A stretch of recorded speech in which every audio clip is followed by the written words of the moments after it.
오늘 룻기 마지막 장인 4장 말씀을 함께 나누도록 하겠습니다. 1절 말씀에 보시면 이 보아스가 성문 위에 앉아 있을 때에 기업 물을 자가 그때 지나갔습니다. 그래서 보아스가 이 기업 물을 자를 불러서 앉히는 모습을 볼 수가 있어요. 그러니까 이 성문에 보시면 오늘날처럼 우리 나라의 성처럼 그런 사람들이 둘러 앉을 수 있는 그러한 곳이 있었던 모양입니다. 그래서 이 보아스도 성문 위에서 그렇게 앉아 있을 때에 이 기업 물을 자가 지나가자 그 사람을 불러서 그곳에 앉히는 모습을 볼 수가 있고, 그리고 그곳 장로들도 함께 청하여서 함께 정인으로 앉히는 모습을 볼 수가 있습니다. 그리고 그에게 말합니다. 나오미가 우리 형제 엘림멜렉의 소유지를 지금 팔려고 하는데 당신이 기업 물을 자 첫 번째다. 그렇기 때문에 지금 당신이 그 땅을 샀으면 좋겠다. 그렇게 이제 이 보아스가 이 기업 물을 자에게 설명을 해 주는 것이죠. 당신 다음에는 나고 그 다음에 이 기업 물을 자가 없다. 그렇게 이제 이 사람에게 설명을 해 주는 것을 볼 수가 있습니다. 그럴 때 이 기업 물을 자가 대답을 합니다. 어떻게 대답을 합니까? 내가 그러면 기업을 물으겠다. 그렇게 대답을 하죠. 대답을 합니다. 그러자 이제 이 보아스가 이 내용에 대해서 좀 더 설명을 해 주는 것을 볼 수가 있어요. 어떤 설명을 합니까? 5절 말씀에 보시면 나오미의 손에서 밭을 사는 날 죽은 자의 아내 된 모압 여인 롯에게서 사야 한다. 이 말이 뭐냐면 모압 여인 롯도 아내로 맞이하여야 한다라는 그 의미를 가지고 있다는 것입니다. 모압 여인 롯에게서 이것을 사야 한다는 것은 룻을 바로 아내로 맞이해야 한다라는 것입니다. 처음 이 기업 물을 자가 이 밭을 사야 한다고 했을 때에는 그냥 돈을 지불하고 그 밭을 그냥 사면 되는 줄 알았는데 그게 아니에요. 그게 아니고 5절 말씀에 보면 돈을 지불하고 어떻게 합니까? 그 밭을 죽은 자의 기업을 그의 이름으로 세워야 한다는 것입니다. 그러니까 돈은 돈대로 주고 어떻게 합니까? 이 룻을 아내로 맞이하고 그 땅은 그 죽은 자의 이름으로 그대로 있게 해야 되는 그 의무를 져야 한다는 것이죠. 처음에는 이 기업 물을 자가 그냥 단순히 돈만큼 그 밭을 그냥 사면 되는 줄 알았어요. 그래서 오케이 했는데 이 보아스가 설명을 하는 것이죠. 그게 아니다. 그게 아니고 돈을 지불하는데 돈을 지불할 뿐만 아니라 룻을 아내로 맞이할 뿐만 아니라 그리고 그 밭은 당신의 이름으로 하는 것이 아니고 죽은 자의 이름으로 계속 이어나가야 한다. 그렇게 이제 설명을 하니까 뭐라고 대답합니까? 6절 말씀에 보면 나는 내 기업에 손해가 있을까 하여 나를 위하여 물으지 못하노라. 그렇게 대답을 하죠. 손해가 되는 것입니다. 예를 들어서 그 밭이 500만 원이면 500만 원을 주고 사면 손해가 없잖아요. 그죠? 손해가 없는데 500만 원을 줄 뿐만 아니라 어떻습니까? 룻을 아내로 맞이해야 되고 또 그 땅을 자기 이름으로 할 수도 없고 그 집안의 이름으로 계속적으로 해야 되기 때문에 자기 자신에게는 그 조건이 너무나도 벅차서 자기는 감당을 못하겠다. 나는 못하겠다. 그렇게 이제 손을 드는 것을 볼 수가 있어요. 그래서 어떻게 합니까? 그러면 보아서 너가 해라. 그렇게 해서 보아스에게 이 기업물을 권리를 넘겨주는 모습을 볼 수가 있습니다. 그래서 여러분 사실상 구약에 보시면 이 기업물을 권리가 있지만 실질적으로 적용된 사례가 많지가 않아요. 이처럼 여러분 손해를 봐야 되는 것이죠. 형제를 위해서, 여러분 바로 형제를 위해서, 예를 들어서 혈육을 위해서는 이렇게 형님을 위해서 또는 동생을 위해서 이렇게 하는 예들은 간혹 있을 수 있지만 배가 다른 형제를 위해서 하기는 사실 쉽지가 않잖아요, 그렇죠? 그런데 여러분 이 예도 보시면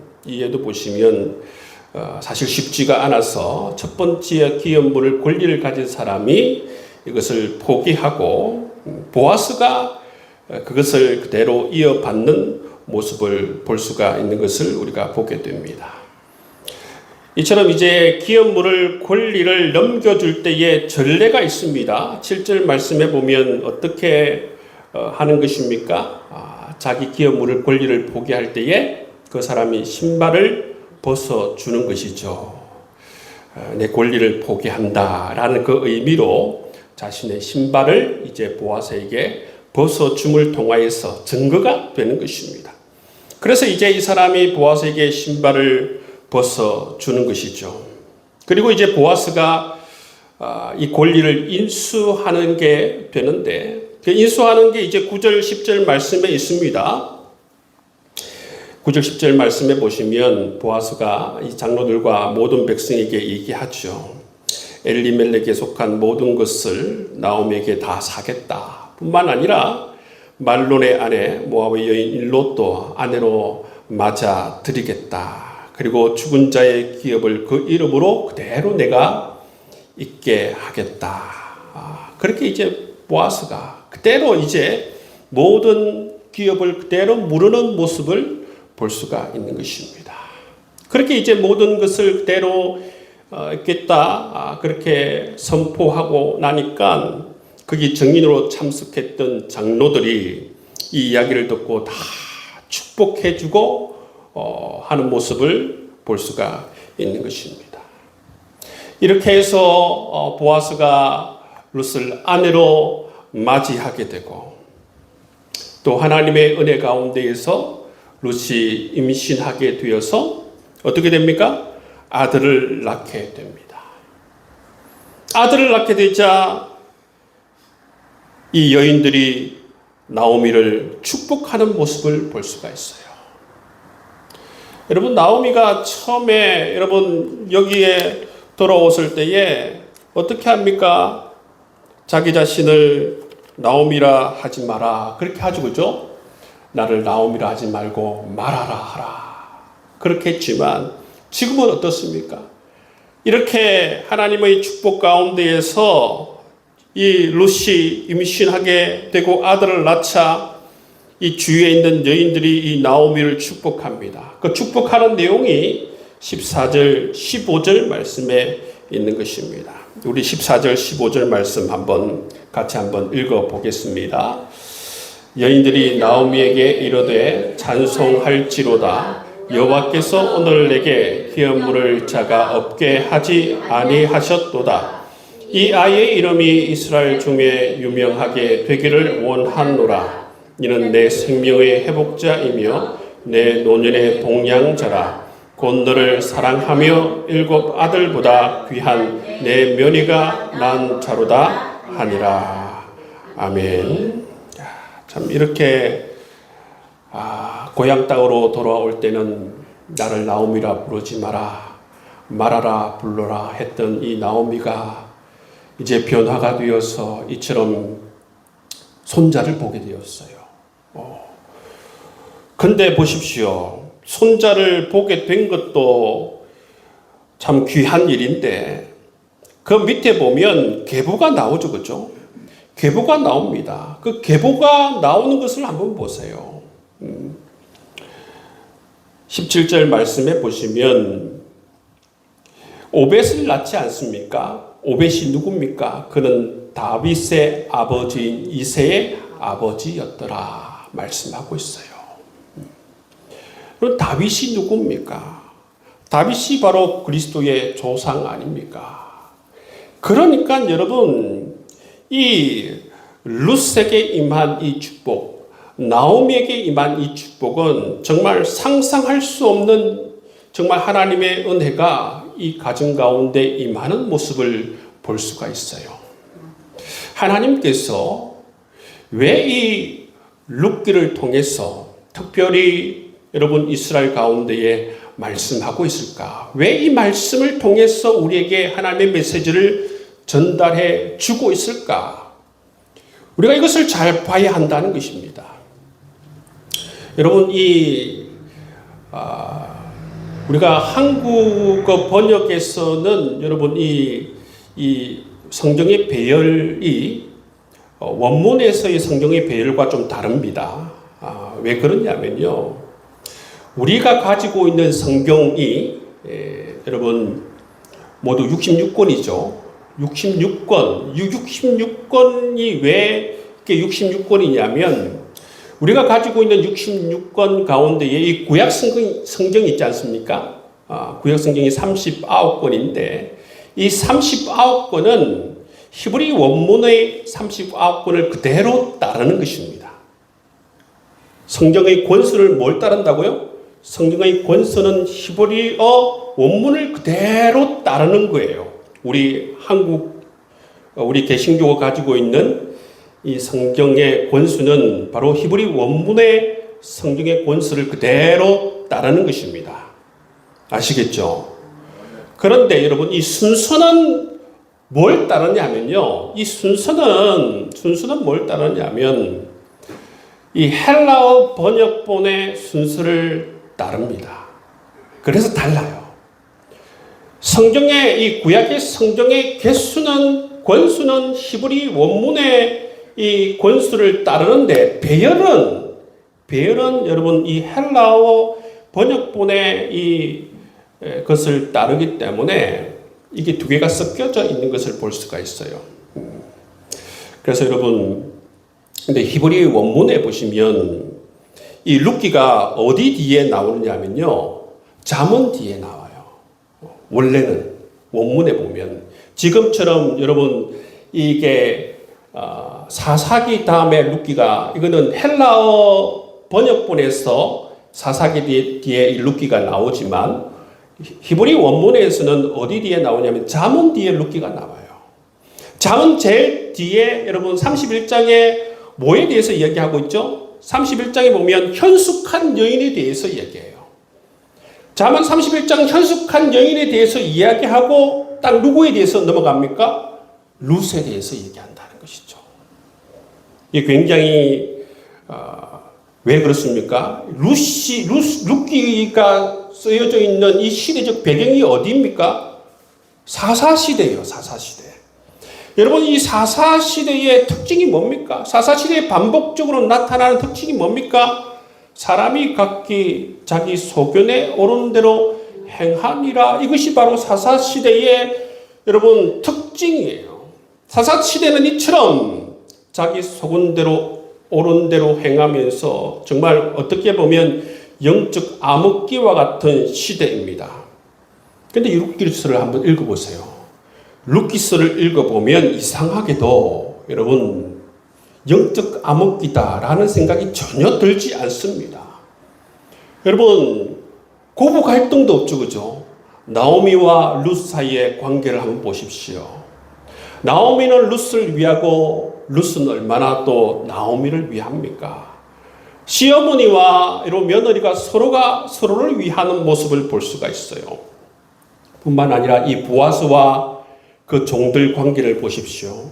보아스는 이 종들 일꾼들을 축복하고 일꾼들은 이 보아스를 또 축복하는 모습을 볼 수가 있어요. 그리고 여러분 이 기업물을 책임 있는 사람들의 이 태도도 마찬가지입니다.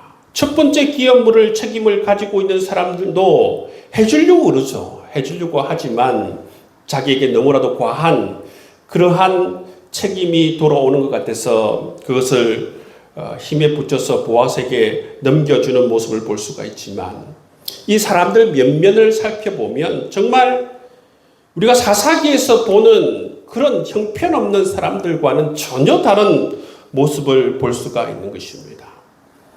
여러분, 그 가운데에서 정말 보석과 같은 인물이 누구인가 하면 바로 이 룻이에요. 왜 룻인가? 룻은 이스라엘 여인이 아닙니다. 이스라엘 여인이 아니고 이방 여인입니다. 이방 여인일 뿐만 아니라 이방 여인 과부입니다. 여러분, 과부는 우리 구약 성경 읽어보면 알겠지만 과부와 그리고 고아는 그 시대에 있어서 가장 여러분 약자입니다. 약자 중에 약자예요. 과부와 여러분 고아는 약자 중에 약자입니다.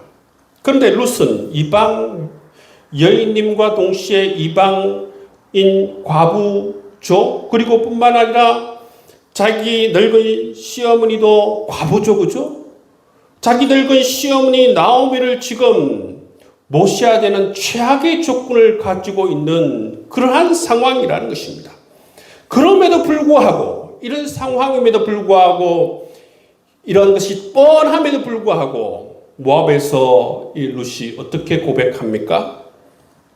룻이 바로 이런 고백을 하죠. 어머니의 백성이 나의 백성이 되고 어머니의 하나님이 나의 하나님이 되시리니 고백한다는 것이죠. 진작에 하나님의 백성들은 여러분 예루살렘에 살면서도 하나님을 배반하고 우상을 숨기고 그렇게 사사시대 자기 소견에 옳은 대로 살아가는데 이 이방인 이 과부 출신 여인은 여러분 늙은 시어머니인 과부 나오미를 모시는 최악의 상황에도 불구하고 자기 시어머니를 포기하지 않고 오히려 모압에서 여러분 이 베들레헴에 와서 이런 신앙의 고백을 가지면서 끝까지 하나님을 섬기고 또 시어머니를 봉양하는 이런 모습을 보이고 있다는 것입니다. 정말 이 사사시대 이스라엘과 전혀 정반대의 삶을 살아가고 있는 이 룻의 모습, 신실한 룻의 모습을 하나님께서 지금 보여주고 있다는 것입니다. 그래서 하나님께서 이렇게 그 시대의 상황과 전혀 반대 방향으로 살아가고 있는 이 이방인 여인 룻을 주목하고 그 시대 속에서도 신실하게 살아가고 있는 룻을 하나님께서 축복해 주시는 것을 볼 수가 있어요. 축복해 주시되 정말 하나님께서 소위 말해서 들어서 흔들어서 넘치도록 축복해 주시는 하나님의 놀라우신 은혜가 룻에게 임하는 것을 볼 수가 있어요. 여러분 사사시대 얼마나 여러분 영적 암흑기입니까? 영적 암흑기임에도 불구하고 이 룻기를 한번 읽어보세요. 룻기를 읽어보면 이 보아스와 이 나오미와 이 룻의 모습을 보면 이 사람들이 정말 이런 영적 암흑기 가운데에 살았던 사람들인가? 그런 마음들이 들지 않지 않습니까? 정말 신실하게 이 시대 가운데에서도 보아스도 그렇고 룻도 그렇고 정말 하나님을 경외하며 오직 하나님만 섬기겠다는 그러한 마음들이 있고 보아스와 룻과 또 시어머니 나오미도 정말 서로를 위하고 서로를 사랑하길 원하는 그러한 마음들이 여러분 느껴지는 모습을 볼 수가 있다는 것이죠.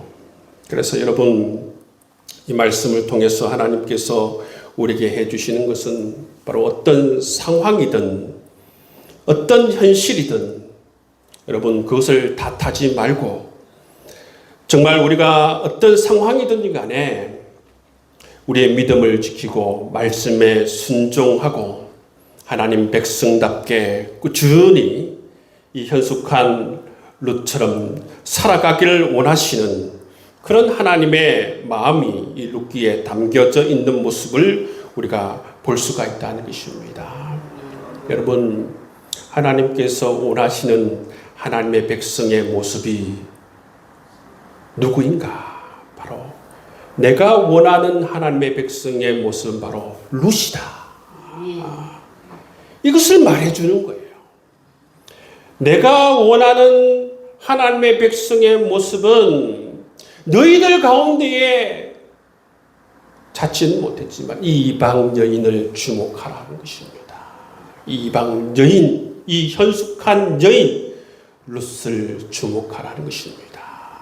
어떤 상황 가운데서도 탓하지 않고 신실하게 하나님을 바라보며 말씀대로 순종하고 시어머니를 섬기며 믿음을 지키며 살아가길 원하는 이 룻, 그렇게 살아가면 이처럼 내가 축복해 주시겠다. 하나님께서 여러분 이 말씀을 통해서 우리에게 보여주는 것입니다.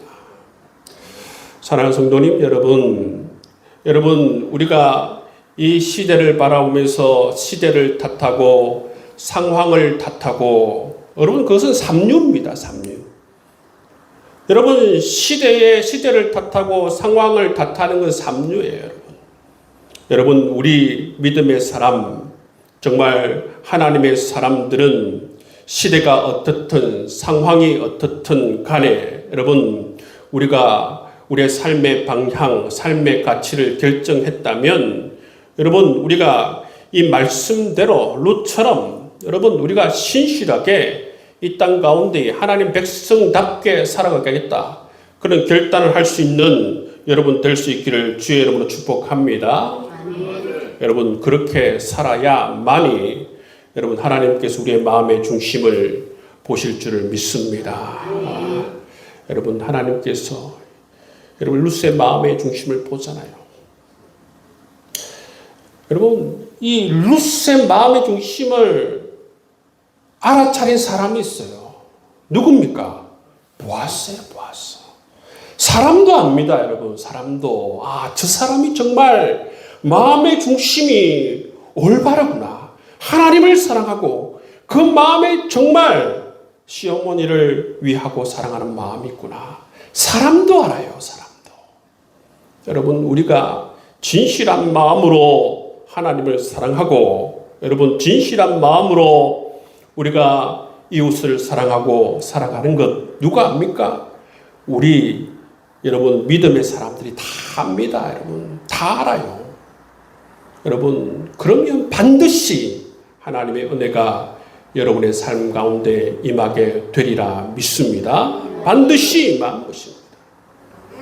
여러분 하나님께서 약속해 주신 것이 뭐냐면 정말 나의 말에 순종하면 내가 복을 내리고 내 말에 불순종하면 내가 저주한다. 하나님께서 말씀하셨어요.